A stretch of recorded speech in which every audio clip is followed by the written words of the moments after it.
قبر کی ہولناک، یہ جہنم سے میدان معاشر کے اندر جب جائیں گے، قبر سے نکل کر میدان معاشر کی ہولناکیاں، وہاں کی تنگیاں، وہاں کی تکالیف اور وہاں کے ہولناک مناظر، وہ سب کچھ دیکھنے کے بعد وہ اس قدر غمگین ہوں گے کہ ہمارا جتنا پچھلا عرصہ گزرا یہ صرف 10 دن تھے۔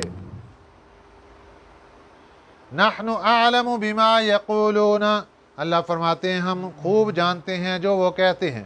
اذ یقول امثلهم طریقۃ، جب کہے گا امثلهم طریقۃ، امثلهم طریقۃ جو زیادہ اچھا ہوگا کہنے کے اعتبار سے، امثلهم طریقۃ اچھی رار روش والا، ان میں کہنے سے، کہنے والوں میں جو سب سے زیادہ اچھا بول بولے گا، کوئی 10 کا بول گیا، کوئی کتنا بول گیا، ان میں جو اچھی روش والا ہوگا وہ کیا بولے گا؟ اِن لبثتم الا یوما، نہیں تم ٹھہرے مگر ایک دن۔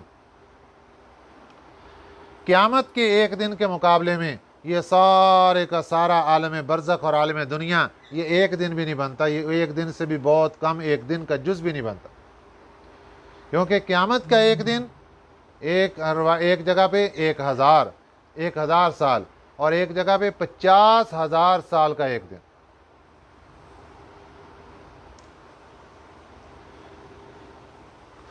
تو یہ انسانوں کی مختلف صورتیں ہوں گی جو کہ اپنے بارے میں بحث کر رہے ہیں کہ ہم دنیا میں کتنا عرصہ رہے، قبر میں کتنا عرصہ رہے، 10 دن، اور بہت ہی اچھا کہنے والے کو کہیں گے ایک دن۔ اس سے بعد اگلی آیت مبارکہ میں اللہ تعالیٰ ایک بات کا جواب دے رہے ہیں۔ میرے آقا صلی اللہ علیہ وسلم سے ایک مرتبہ ایک آدمی نے پوچھا کہ آپ یہ بتائیے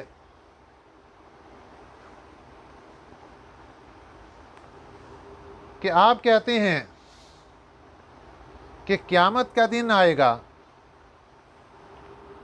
اور قیامت کے دن ساری دنیا کو اسی زمین پر جمع کیا جائے گا، تو یہ پہاڑ کدھر جائیں گے؟ وَيَسْأَلُونَكَ عَنِ الْجِبَالِ، اور یہ پوچھتے ہیں آپ سے پہاڑوں کے متعلق۔ فَقُلْ يَنْسِفُهَا رَبِّي نَسْفًا، فَقُلْ کہہ دیجئے، يَنْسِفُهَا ان کو بکھیر دے گا، ربی میرا رب، نسفا اڑا کر۔ اور پارہ نمبر 30 میں اللہ تعالیٰ پہاڑوں کے متعلق کیا فرماتے ہیں؟ قیامت کے دن ہوگا اور یہ پہاڑ روئی کے گالوں کی طرح اڑتے پھرے نظر آئیں گے۔ آج تو بڑے وزنی نظر آتے ہیں، ان کا وزن ہی ختم۔ جس طرح وہ پینجا ہوتا ہے روئی کو پینجنے والا، اور وہاں سے روئی کے ذرات، بڑے بڑے ذرے بھی ہوا کے اندر اڑ رہے ہوتے ہیں، ایسے ہی کل قیامت کے دن یہ جو پہاڑ ہیں یہ دھنکی ہوئی روئی کی طرح یہ ہوا کے اندر اڑتے پھریں گے، وزن ان کا بالکل ختم ہو جائے گا۔ فَقُلْ يَنْسِفُهَا رَبِّي نَسْفًا، ان کو بکھیر دے گا میرا رب اڑا کر، یہ پہاڑ سارے ختم۔ فَيَذَرُهَا، پھر چھوڑ دے گا اس زمین کو، قَاعًا چٹیل میدان بنا کر، صفصفا ہموار بنا کر، چٹیل ہموار میدان بن جائے گا ساری کی ساری زمین۔ لا تری فیہا عوجا، نہیں تو دیکھے گا اس میں کوئی ٹیڑھا پن، کوئی ناہموار جگہ، ولا امتا، نہ کوئی ٹیلا، کوئی اونچی جگہ، کوئی ناہموار، کچھ بھی نہیں ہوگا، سب بالکل چٹیل میدان بن جائے گا۔ یہ میدان معاشر کا نقشہ کھینچا جا رہا ہے، اس زمین کو اللہ کیسے بنا دے۔ یومئذ، اس دن، یتبعون، اتباع کریں گے، الداعیہ، داعی کی، پکارنے والے کی۔ یہ پکارنے والا کون؟ حضرت اسرافیل علیہ السلام کے سور پھونکنے کی طرف اشارہ ہے۔ جب ان کا سور پھونکا جائے گا، نفخہ ثانیہ، دوسرا سور پھونکا جائے گا، اس سے آواز نکلے گی، قبروں سے لوگ خود اٹھیں گے، اور اٹھ کر جو سور کی آواز جس طرف آئے گی خود ہی اس طرف بھاگنا شروع ہو جائیں گے، چلنا شروع ہو جائیں گے، ان کو کسی کے بلانے کی اور دھکے لگانے کی ضرورت نہیں پڑے گی۔ اور دنیا کے اندر جس طرح اللہ کے حکم کے سامنے اکڑ کر کھڑے ہو جاتے ہیں، وہاں نہیں اکڑ سکیں گے۔ جس طرح دنیا میں اللہ کے حکم کے سامنے بغاوت کر کے کھڑے ہو جاتے ہیں، وہاں بغاوت نہیں کر سکیں گے، میں نہیں آتا جی، اکڑ کر کھڑا ہو گیا میں نے نہیں جانا جی، نہیں، ایسا کوئی معاملہ نہیں ہوگا۔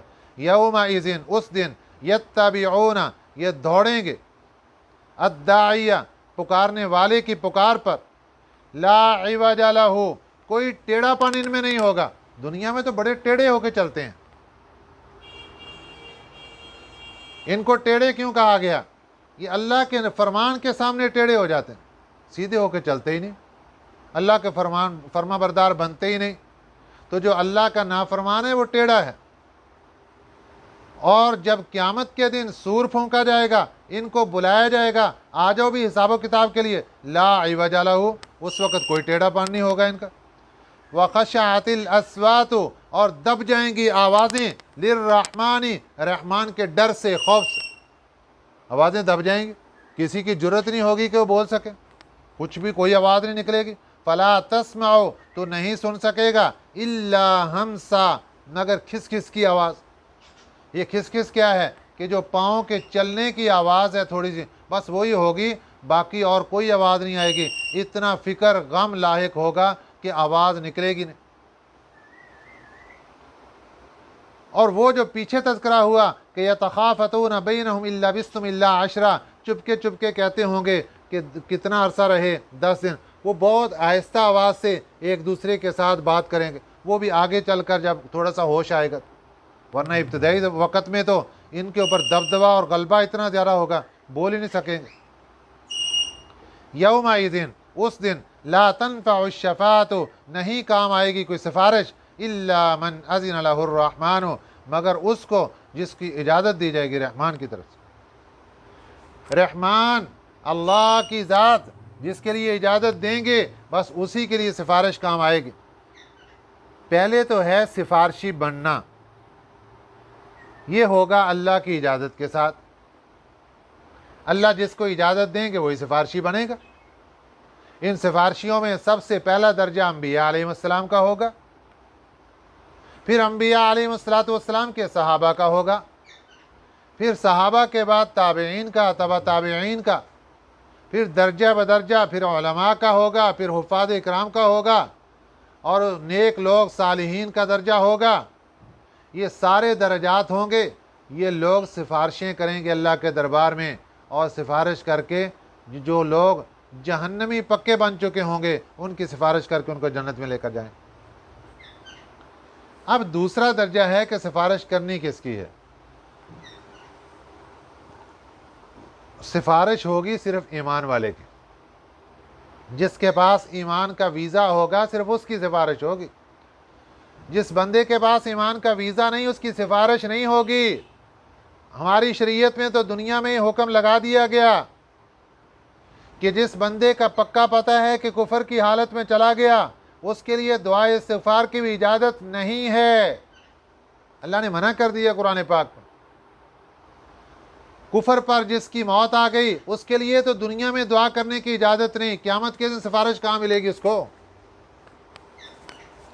سفارش صرف اس بندے کو ملے گی جس کے پاس کلمہ طیبہ کی سند اور ویزا موجود ہے، اعمال کمزور ہیں، جہنم کا سرٹیفکیٹ مل گیا، ٹکٹ مل گیا، فرشتے پکڑ کے جہنم کی طرف لے جا رہے ہیں، ادھر اس کی سفارش ہوگی اور اللہ تعالیٰ اس کو جنت میں بھیج دیں گے۔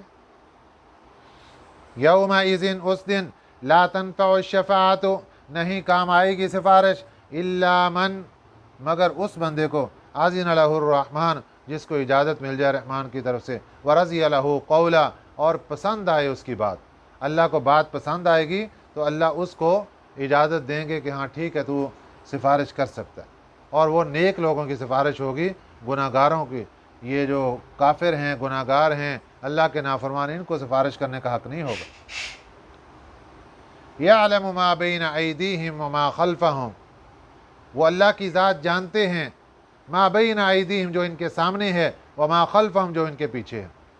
اس کی ایک تفسیر تو یہ ہے کہ جو انہوں نے اعمال آگے بھیج دیے اللہ کو وہ بھی معلوم، جو اعمال پیچھے رہ گئے اللہ کو وہ بھی معلوم۔